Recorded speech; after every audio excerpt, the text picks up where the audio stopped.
Il est 17h30, on va pouvoir commencer ce webinaire. Donc, bonjour à tous.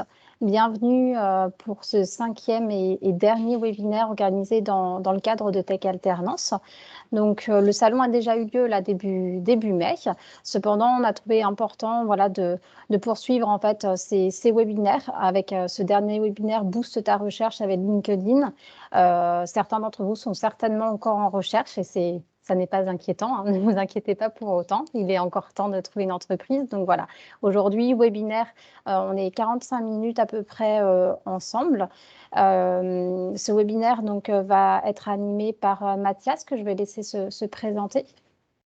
Bonjour à toutes et tous. Je suis ravi de participer avec vous à ce webinaire et surtout de pouvoir vous accompagner pendant une petite heure. Je suis conseiller de formation sur le campus des ESPL à Angers et j'accompagne notamment les bachelors logistique et transport ainsi que les MBA donc en Bac+5, management de la supply chain et des achats et management de projet. Mon rôle est d'accompagner les étudiants dans tout leur parcours d'alternant, de leur admission à l'école jusqu'à leur diplôme, et donc en passant évidemment par la recherche d'entreprise ainsi que le suivi en entreprise. Et c'est donc dans le cadre du suivi de la recherche d'entreprise que j'accompagne en général les candidats sur leur page LinkedIn et sur leur e-réputation notamment, leur donner davantage de visibilité. Et c'est pour ça qu'aujourd'hui, j'ai le plaisir de vous partager quelques astuces et de peut-être remettre un petit peu de sens, en tout cas, dans ce que peut proposer l'outil LinkedIn. Donc, un petit point sur la partie logistique. Dans un premier temps, Mathias va vous transmettre des informations effectivement sur ce réseau, sur cet outil. Tout au long de son intervention, n'hésitez pas via l'outil de chat, conversation, à poser vos questions. On les reprendra sur la partie fin de l'intervention, fin du webinaire. On reprendra vos questions pour y répondre. Je vous laisse la parole, Mathias. Merci. Très bien. Merci à vous. Donc, en tout cas, bonjour à vous et ravi de pouvoir échanger avec vous donc, sur ce webinaire consacré à la recherche d'entreprise grâce à LinkedIn notamment. LinkedIn, vous le savez tous, hein, c'est un réseau social qui est consacré au monde professionnel. On y partage des astuces, on y partage des bonnes...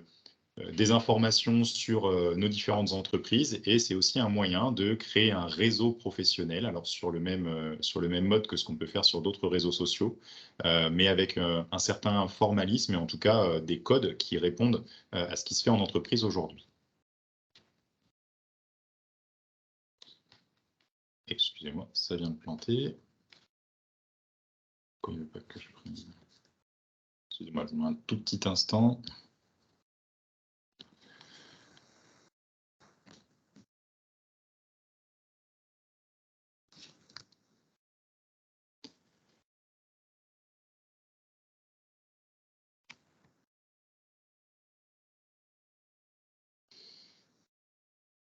Donc, l'objectif, effectivement, c'est d'utiliser LinkedIn au mieux, en fonction évidemment de ce que vous pouvez en faire et de ce que vous voulez en faire aussi, mais d'avoir en tête que LinkedIn est un outil complémentaire de ce qui peut se faire en ligne également, au regard de ce que proposent les job boards, les CV Tech et aussi, donc, comme je l'ai dit, la e-réputation qui permet en fait d'englober et d'optimiser l'utilisation de LinkedIn.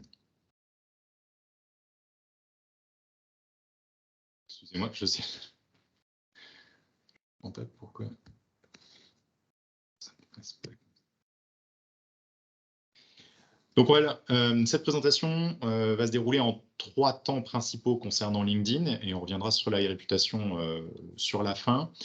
Dans un premier temps, il vous faudra construire un profil qui soit cohérent et qui réponde à certains codes et aux attentes de ce que les recruteurs et votre réseau pourraient attendre.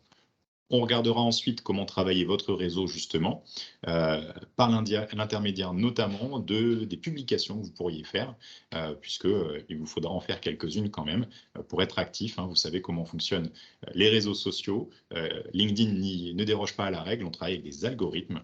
Alors, je ne vous expliquerai pas en quoi consistent les algorithmes, puisque ce n'est pas mon métier, ce n'est pas mon point d'expertise, mais en tout cas, il y a certaines choses à faire pour que les algorithmes puissent vous repérer et surtout que vous ayez une vraie pertinence sur ce réseau.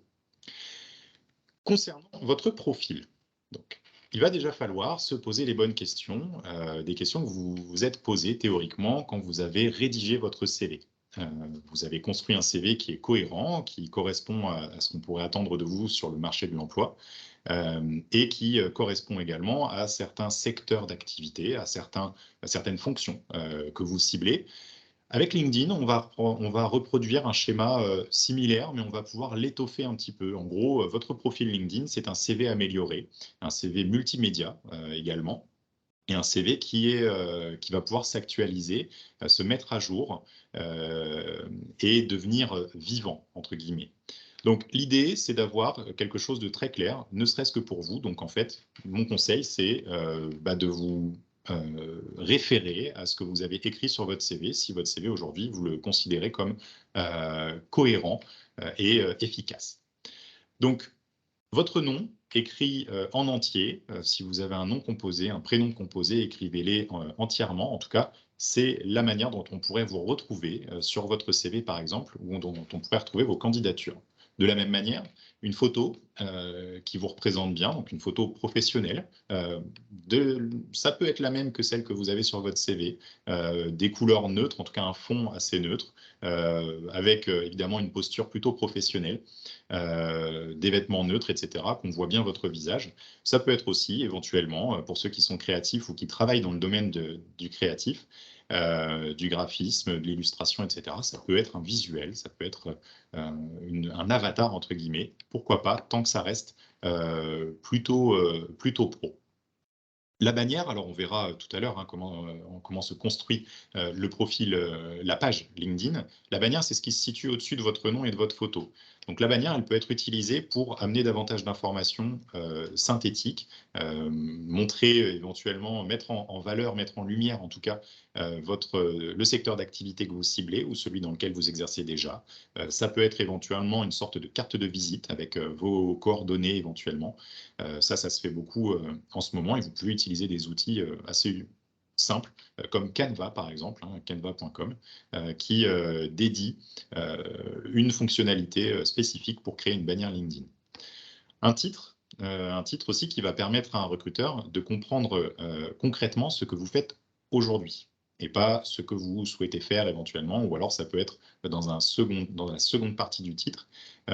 Soyez concis sur le titre, il faut que ce soit plutôt accrocheur, en précisant bien donc le secteur d'activité éventuellement ou la fonction visée dans ce secteur d'activité. Si on déroule un petit peu, la rubrique « À propos » vous concerne directement et là l'idée c'est de compléter justement le titre que vous aurez mis en expliquant davantage votre projet de poursuite d'études ou votre projet professionnel, en expliquant éventuellement quels sont vos atouts, en expliquant ce qui fait la force de votre candidature ou de votre personnalité professionnelle. Donc encore une fois, gardez la même logique, concis, aéré, quelque chose d'assez synthétique et d'assez agréable à lire. Un petit peu sur le visuel, alors je me suis permis de reprendre mon profil pour éviter tous les problèmes d'image. Donc on retrouve bien, si on déroule de haut en bas, la bannière. La bannière, c'est donc cet encart sur lequel vous pouvez mettre une photo ou un visuel ou du texte éventuellement, très léger, très aéré. Votre photo, je vous l'ai dit, professionnel, sobre, il n'y a pas besoin d'en faire trop, mais si vous mettez une photo, faites en sorte qu'on puisse vous reconnaître. N'oubliez pas non plus que LinkedIn, c'est un réseau professionnel. Il n'y a pas de problème à mettre une image qui vous représente, puisque en entretien, il vous faudra bien évidemment vous montrer. Un titre donc qui soit plutôt clair, vous voyez là pour le coup, je n'ai pas cherché à en faire davantage. Je m'explique plus tard dans la rubrique à propos qui se trouve juste en dessous. Ça permet de détailler un petit peu. Sur la suite de votre profil LinkedIn, vous aurez d'autres informations qui vont permettre justement, je vous parlais tout à l'heure de l'aspect multimédia de votre page LinkedIn qui permet d'agrémenter votre CV. Ce sont alors plusieurs rubriques. On a la première ici, ma sélection. Donc ici, ce sont des publications que vous aurez faites et que vous allez vouloir mettre en avant Donc, ça peut être, par exemple, votre CV que vous aurez publié. Ça peut être un message sur votre recherche d'alternance. Ça peut être des articles que vous aurez repartagés. On va y venir tout à l'heure. En tout cas, mettre du contenu en avant qui montre bien dans quelle dynamique vous êtes. Soit vous êtes bien intégré dans un secteur d'activité et vous suivez l'actualité de ce secteur, et ça vous permet justement de montrer que vous vous construisez une petite expertise.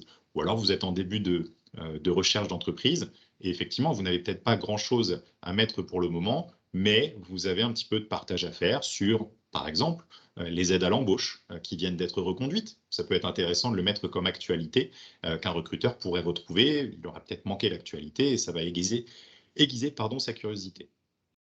On reviendra sur les publications, hein, vous l'avez vu dans le 3e point concernant le profil LinkedIn. Sur les rubriques suivantes, on va parler davantage d'expérience et de formation. Donc là, le schéma est identique à ce que vous avez fait sur votre CV. Vous reprenez du plus récent au plus ancien. L'idée ici, c'est de pouvoir, à la différence de votre CV où vous n'aurez peut-être pas pu mettre toute votre expérience, ou en tout cas vous aurez peut-être fait une sélection en fonction justement du poste visé ou du secteur d'activité parce que vous aurez eu des expériences qui ne correspondront pas. Ici, n'hésitez pas à les mettre. Et puis en détaillant, hein, vous avez un pavé ici qui va vous permettre d'expliquer davantage en quoi consistent vos missions, d'expliquer aussi les résultats que vous aurez pu avoir éventuellement, d'expliquer les projets que vous aurez pu mener en détaillant un petit peu. Voilà, vos réussites, vos réalisations éventuellement. Sur le pavé formation, l'idée est similaire. Vous expliquez bien ce que vous avez fait, donc avec l'établissement, avec le diplôme que vous avez obtenu, et éventuellement ce que vous aurez pu faire comme projet tutoré, par exemple, comme mémoire ou d'autres éléments, même ça peut être de l'associatif. Alors attention à l'associatif étudiant, hein, il faut que ce soit évidemment en lien avec votre formation. On verra tout à l'heure qu'il y a aussi une rubrique bénévolat dans laquelle vous pourrez indiquer cet associatif-là, cette expérience associative.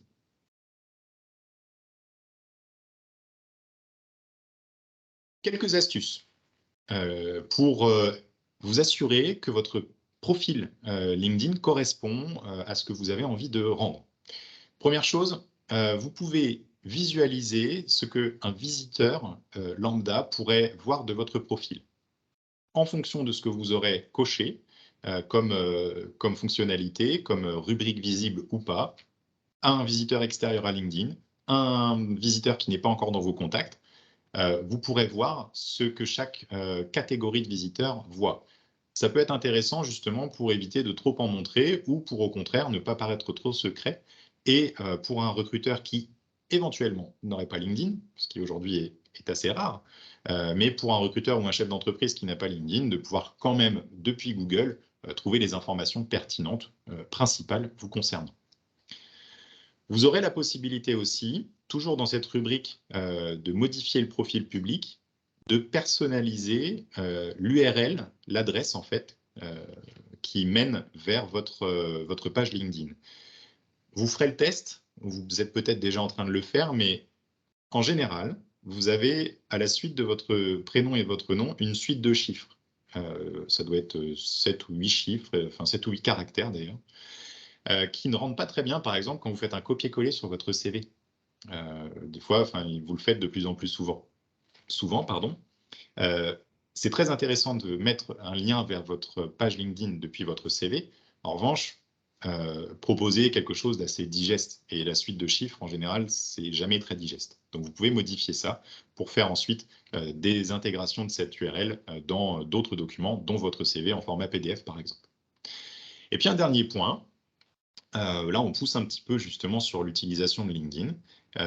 L'idée, c'est de vous assurer que les informations que vous avez mises correspondent à ce qu'on peut attendre sur une recherche LinkedIn. Et donc, la plateforme, le réseau, a mis en ligne, justement, je vous laisse noter l'adresse, mais vous la retrouverez par la suite, elle est très simple, hein, l'adresse.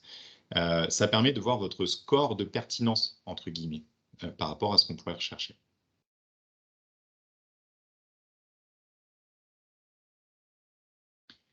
Une fois que vous avez constitué votre profil, vous allez pouvoir partir à la découverte de votre réseau. Vous allez pouvoir construire votre réseau professionnel virtuel, plus ou moins virtuel d'ailleurs, hein, puisque vous verrez que finalement, on retrouve pas mal de personnes qu'on a déjà croisées, soit dans notre réseau très proche, donc on parlera de la famille, des parents, le réseau scolaire ou académique, hein, du lycée ou de la fac, ou de l'école en tout cas, que vous aurez pu croiser. Ça peut même être avant, hein, d'anciens camarades de classe du collège, par exemple, que vous retrouverez sur le réseau et qui peuvent potentiellement aussi être des relais de votre profil et de votre candidature.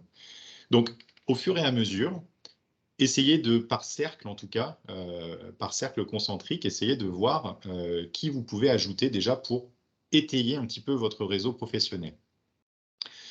Toutes les expériences professionnelles, les stages, les alternances, les emplois saisonniers, les emplois étudiants, etc., vous pouvez retrouver vos collègues potentiellement ou vos managers sur LinkedIn. N'hésitez pas à les ajouter. Ça ne vous coûte rien.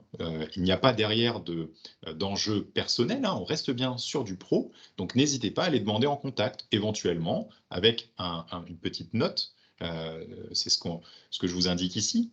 Ça peut être l'occasion de dire, ben voilà, on ne s'est pas croisé depuis longtemps, ou on travaille ensemble dans telle entreprise à tel moment. Je serais ravi de faire partie de votre réseau, etc. Et ça permet comme ça aussi de potentiellement faire connaître votre projet de poursuite d'études ou de recherche d'alternance. Qu'on comprenne bien pourquoi vous sollicitez. C'est toujours plus agréable d'avoir une demande qui est motivée plutôt que quelque chose d'assez aléatoire ou en tout cas d'arbitraire. On reçoit la demande de connexion et peut-être que des fois on ne se souvient pas de la personne. Alors qu'avec le petit texte, voilà, on était ensemble dans telle entreprise, on était ensemble en stage ou on a fait notre terminale ensemble. Ça permet de remettre déjà dans le contexte et de faciliter, le contact. Et on va parler ensuite de l'algorithme, mais évidemment, chaque personne que vous ajouterez dans votre réseau LinkedIn va potentiellement vous donner accès à d'autres personnes, leurs collègues actuels ou leurs anciens collègues, d'autres relations professionnelles avec qui ils ont pu avoir des liens précédemment, et vous, ça va vous retombez en fait dans la partie réseau qu'on verra juste après, par exemple. Voilà, juste là. C'est que vous avez un bouton sur votre page, là dans le bandeau supérieur, un bouton réseau. Et l'algorithme, en fait, va vous faire des suggestions de personnes que vous pouvez connaître ou qui pourraient en tout cas correspondre, alors soit à votre projet, soit à votre parcours, et en tout cas des personnes qui potentiellement pourraient vous aider indirectement ou très directement à trouver l'entreprise ou le poste qui pourrait vous intéresser. N'hésitez pas non plus dans le bouton réseau, justement, quand ce sont des personnes que vous ne connaissez pas, à expliquer, hein, c'est ce que j'expliquais à l'instant, à bien expliquer, excusez-moi pour la redondance, mais à expliquer pourquoi vous les sollicitez. Peut-être que ce professionnel a une fonction qui vous intéresse particulièrement. L'enjeu, c'est de lui dire, ben voilà, on ne se connaît pas, mais j'aimerais bien échanger avec vous sur votre métier, puisque ça correspond à mon projet professionnel, en comprendre les enjeux, les responsabilités, quelle formation avez-vous suivi, quel est votre parcours, etc. etc. C'est toujours flatteur pour la personne qui reçoit la demande de contact. Et le risque, bah, c'est qu'au final, elle ne vous réponde pas, ou qu'elle accepte votre demande de contact et puis qu'elle ne vous donne pas suite à votre sollicitation pour un échange. Mais ça, ce n'est pas très grave, puisque au pire, vous aurez accès à son réseau, aux publications, à son actualité, etc. Mais en tout cas, vous la dérangerez assez peu. Elle va juste recevoir une notification et elle l'accepte ou pas. Donc, pour demander un contact, c'est très simple, hein, vous pouvez survoler, quand c'est sur votre fil d'actualité par exemple, vous pouvez survoler le contact qui poste et vous avez une petite pop-up qui apparaît avec un gros bouton se connecter. C'est très simple, c'est très rapide, à vous de l'utiliser à bon escient.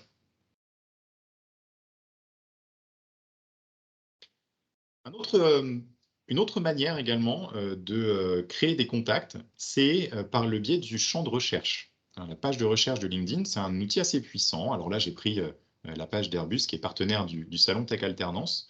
En gros, vous allez dans le champ de recherche, taper l'entreprise qui vous intéresse, et vous allez pouvoir trouver pas mal d'informations. En premier, évidemment, le nom, le logo de l'entreprise, la mission qu'elle s'est donnée, ou en tout cas comment elle se présente, les employés qui travaillent aussi ici, hein, ou en tout cas qui se sont déclarés comme travaillant ou ayant travaillé dans cette entreprise. Et plusieurs boutons ensuite, donc évidemment les informations concernant l'entreprise, sur le à propos, les posts, en général ce sont des actualités sur le secteur d'activité, sur les campagnes de recrutement, sur les résultats, sur les projets qui viennent ou qui sont réalisés, les offres d'emploi. Et LinkedIn est également un job board, mine de rien, donc ça c'est un menu à part entière, mais vous pourrez trouver certaines offres sur LinkedIn justement. Et voilà, pour certaines grosses entreprises qui sont actives et qui ont un service dédié aux réseaux sociaux, un petit peu de vie d'entreprise, ça vous permet de vous imprégner de la culture de cette entreprise-là. Et donc, quand vous cliquez justement sur les employés ici, le nombre d'employés, vous allez arriver sur une sélection complète de tous les employés, comme je vous l'ai dit, qui travaillent ou qui déclarent avoir travaillé dans cette entreprise-là. Et ensuite, vous avez les champs qui permettent de filtrer justement les fonctions, les localisations, etc., de manière à pouvoir vous adresser à la bonne personne. Et au pire, si ce n'est pas la bonne personne, elle pourra éventuellement vous réorienter, puisque vous, en la demandant en contact, vous lui aurez expliqué votre démarche. Donc l'objectif, c'est qu'elle comprenne lui-même que vous êtes en recherche d'entreprise pour une alternance, sur telle fonction, parce que vous suivez telle formation, et que peut-être qu'elle pourrait vous réorienter vers la bonne personne, ou en tout cas vers le bon service. Ne faites pas trop de demandes de contact impersonnelles. Hein, il faut aussi que vous puissiez avoir une activité pertinente. Encore une fois, souvenez-vous de cet algorithme qui va enregistrer votre activité et vous rendre ensuite des suggestions personnalisées. Hein, c'est un petit peu le but. Donc, faites ça de manière plutôt rationnelle. Vous pouvez, voilà, dans la journée, trouver une dizaine de contacts, évidemment, qui vous correspondent, mais essayez quand même de le faire de manière rationnelle et surtout équilibré avec de l'intérêt manifeste, en tout cas, pour la personne que vous demandez en contact.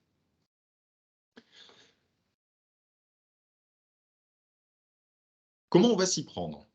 Avec les professionnels qui peuvent être donc les responsables d'activité, les RH, etc.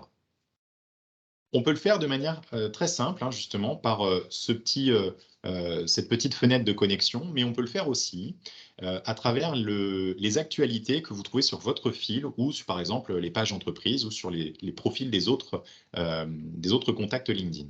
Vous pouvez très bien laisser un commentaire.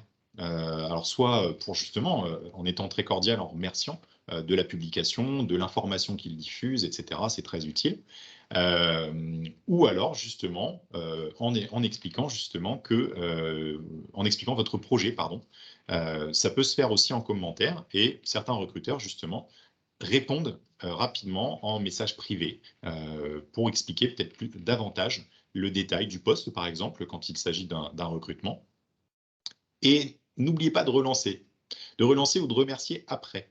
Hein, il faut aussi, comme après un entretien, par exemple, n'hésitez pas, n'oubliez pas de mettre un petit mail pour remercier du temps passé. Ben là, c'est la même chose. N'hésitez pas à relancer un petit peu après en remerciant votre contact du temps consacré, même si c'est du temps virtuel.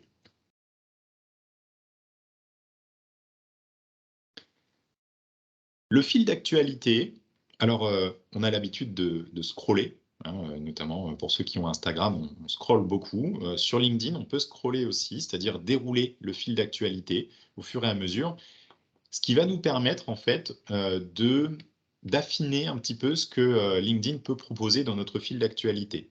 C'est-à-dire en précisant par exemple sur un petit bouton ça ne m'intéresse pas, LinkedIn va comprendre que vous êtes à la recherche d'autre chose et va vous proposer peut-être d'autres actualités au fur et à mesure. Et dans tous les cas, il faut le travailler et il faut le suivre. Il ne faut pas hésiter non plus sur vos contacts LinkedIn à aller voir de temps en temps ce qu'ils peuvent publier, aimer, partager, etc. De manière à pouvoir voir en fonction aussi des gens qui réagissent sur des likes, sur des partages ou sur des commentaires, des relations communes par exemple. Ou des gens qui, ont une expertise qui correspond précisément à ce que j'ai envie de faire, qui correspondent à mon projet professionnel et pile poil la personne qui serait en charge du recrutement dans l'entreprise dont je rêve. elle a commenté, donc n'hésitez pas, c'est comme ça qu'on va pouvoir trouver. Des fois, c'est du hasard, des fois, c'est aussi des suggestions du réseau.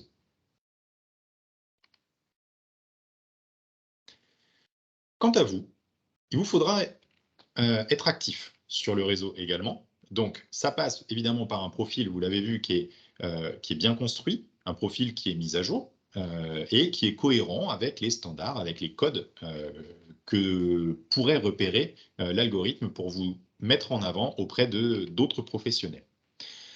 Mais ce n'est pas tout. Il vous faut aussi avoir une activité à vous. Donc, ça peut être très simple, en déroulant votre fil d'actualité, des likes ou des commentaires. Encore une fois, le like n'engage à rien. Le commentaire, il faut qu'il soit construit. On va le voir juste après.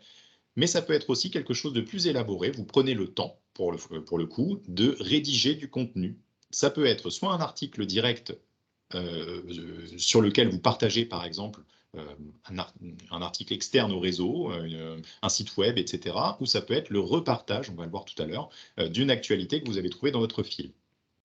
En attendant, n'oubliez pas non plus, il faut que ce soit synthétique, il faut que ce soit rapide à lire, hein, on ne fait pas un gros pavé bien serré, il faut que ce soit aéré, agréable, avec un discours, avec un ton en tout cas très professionnel, assez peu de tutoiement, ou en tout cas ça va dépendre encore une fois du secteur d'activité et des fonctions auxquelles vous vous adressez.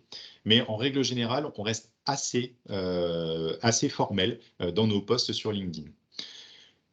Il faut vous mettre à la place aussi des personnes à qui ce post va être destiné, ou les personnes qui vont lire le post. Donc, évidemment, on va peut-être mettre certains mots-clés.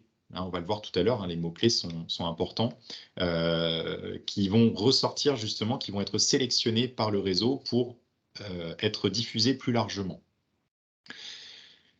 À la différence d'un réseau social comme Facebook, Instagram, TikTok, etc., le contenu doit avoir une certaine pertinence.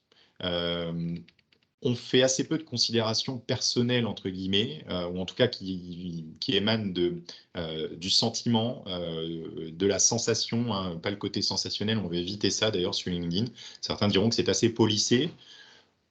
En fait, il faut surtout penser à ce qui se fait en entreprise. Est-ce qu'en entreprise, avec vos collègues, vous parlez de tout en tout cas, quand vous êtes en salle de pause, par exemple, devant le café, eh ben, dites-vous bien que LinkedIn, c'est un peu la même chose. On ne va pas forcément parler de tout, et surtout, ça va rester plutôt constructif. Donc, on essaie d'avoir une stratégie, entre guillemets, hein, de communication qui reste assez cohérente avec le milieu professionnel. L'idée, puisque vous cherchez une alternance, c'est aussi de mettre du contenu qui a un rapport avec votre école, avec vos études, avec la filière dans laquelle vous êtes engagé, pour justement donner de la visibilité et à votre école et à vous-même, puisque les personnes qui suivent potentiellement votre école pourraient repartager votre contenu.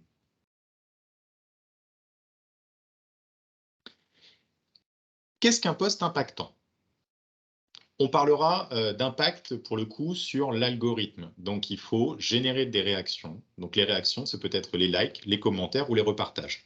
Vous pouvez mettre un petit peu de couleur ou de vie, en tout cas, dans votre post par le biais des emojis. Alors, pas les emojis avec les classiques avec les petites figures, mais plutôt de l'emoji qui va soit illustrer un petit peu, soit venir en complément de ce qu'on vient de dire.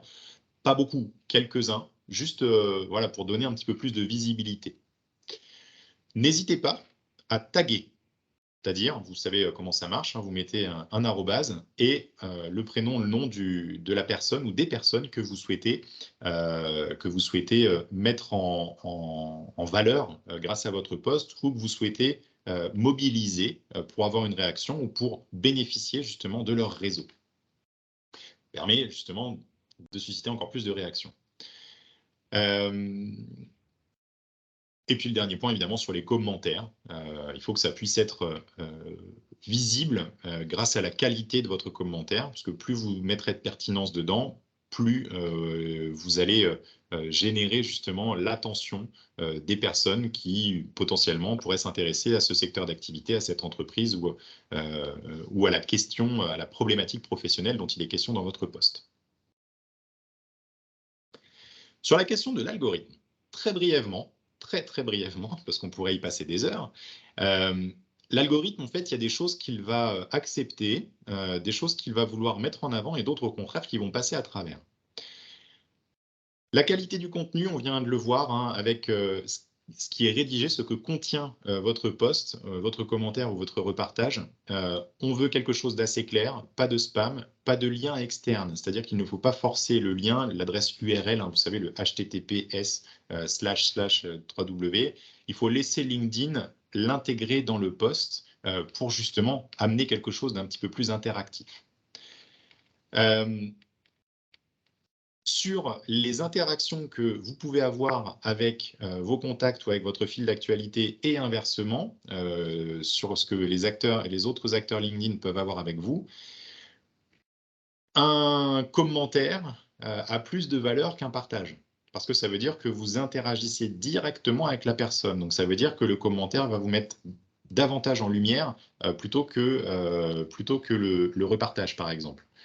Et c'est la manière, en fait, et ça, vous savez très bien comment ça fonctionne, hein, par le biais de Google notamment, plus on est rapide à mettre en ligne, plus on va être visible. Et bien là, c'est la même chose. Dans la rapidité des réactions que vous pouvez avoir, par exemple, sur un post ou sur un commentaire, ça va permettre de donner encore plus de visibilité à votre profil.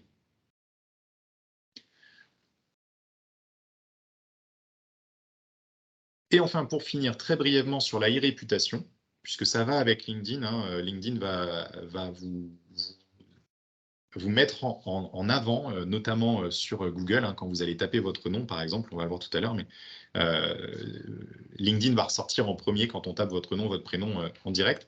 Et l'idée, c'est que derrière, ça amène encore d'autres choses et d'autres réseaux sociaux.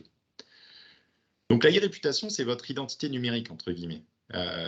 Ça complète votre identité numérique, puisque en gros, c'est ce qui ressort sur vous malgré vous, entre guillemets. C'est ce que vous n'avez peut-être pas forcément choisi qu'on voit. Donc il faut faire attention à ce qui reste en tout cas de vous sur les moteurs de recherche, par exemple, puisque un recruteur qui va taper votre nom, non pas sur LinkedIn, mais sur Google, par exemple, va trouver davantage de choses que le professionnel. Il va trouver aussi de l'extra-professionnel, qui vient de vos autres réseaux sociaux, qui vient de votre activité sur, je ne sais pas, certains forums, certains sites web, de votre activité sportive, de votre activité associative, etc., etc.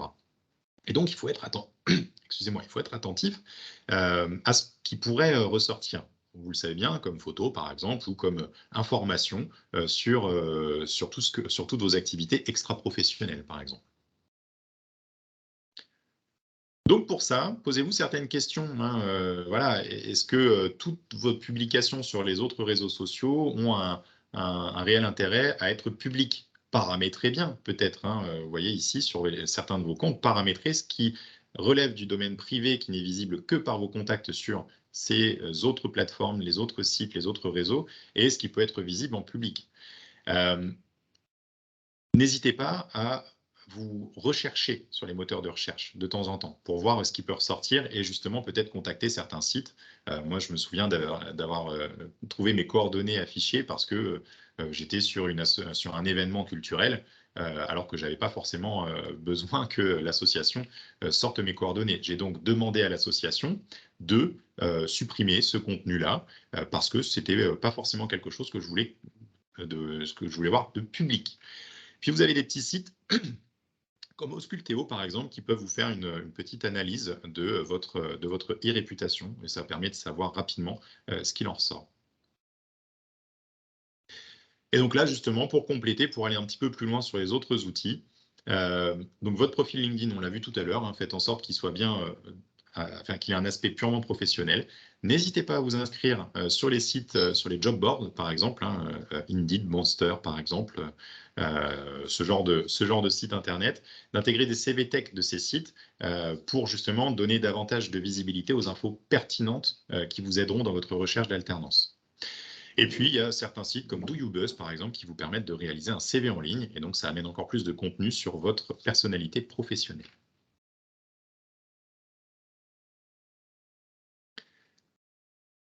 Voilà, on arrive à la fin de ce webinaire.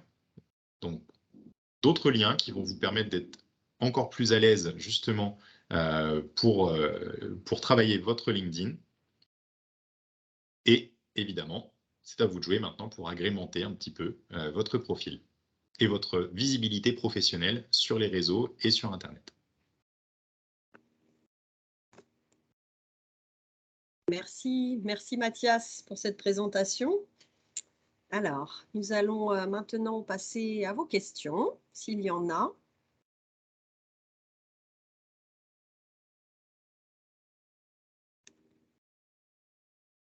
Alors, donc moi j'avais une question qui a été posée en amont. Est-ce qu'il y a d'autres réseaux sociaux que l'on peut utiliser?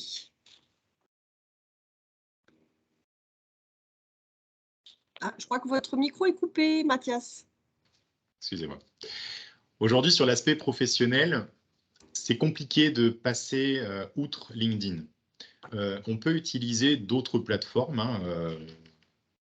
d'autres réseaux sociaux qui pourraient se prêter, en tout cas, à votre recherche d'entreprise. En revanche, aucun n'aura l'ampleur et l'efficacité de LinkedIn. L'algorithme est calibré, on va dire, pour une utilisation professionnelle. Et de fait, c'est ce qui permet justement de s'y retrouver beaucoup plus rapidement. Donc, oui, il y en a d'autres, pas spécifiques à la recherche d'entreprise, pas spécifiques à la recherche d'alternance particulièrement. Après, ça peut être des réseaux en local. Je pense notamment sur Facebook, certains groupes qui peuvent être créés justement à l'échelle d'un département, d'une région et qui peuvent diffuser des offres d'emploi, des offres d'alternance. Et de fait, si vous entamez la démarche sur ces groupes-là, il faut par contre que votre profil Facebook, je pense à Facebook notamment, mais il peut y en avoir d'autres, il faut que votre profil Facebook soit, je ne vais pas dire irréprochable, mais qu'en tout cas, il ait un aspect plutôt professionnel, ou en tout cas assez sobre, avec des informations pertinentes et constructives qui ont un lien avec votre recherche d'alternance. Merci. Alors, écoutez, je pense qu'il n'y a pas d'autres questions. Je laisse un petit temps si quelqu'un veut taper une question, peut-être. Bon, écoutez, je pense que voilà, il n'y a pas d'autres questions. Tout était très clair, très bien expliqué. Alors, Mathias, si vous voulez bien mettre juste la dernière slide, comme ça chacun pourra voir voilà, l'adresse du YouTube. Voilà, merci. Donc, vous pouvez retrouver donc, ce webinaire ainsi que tous les autres webinaires donc, en replay sur le YouTube de Tech Alternance. Donc, vous voyez voilà, l'adresse qui s'affiche à votre écran.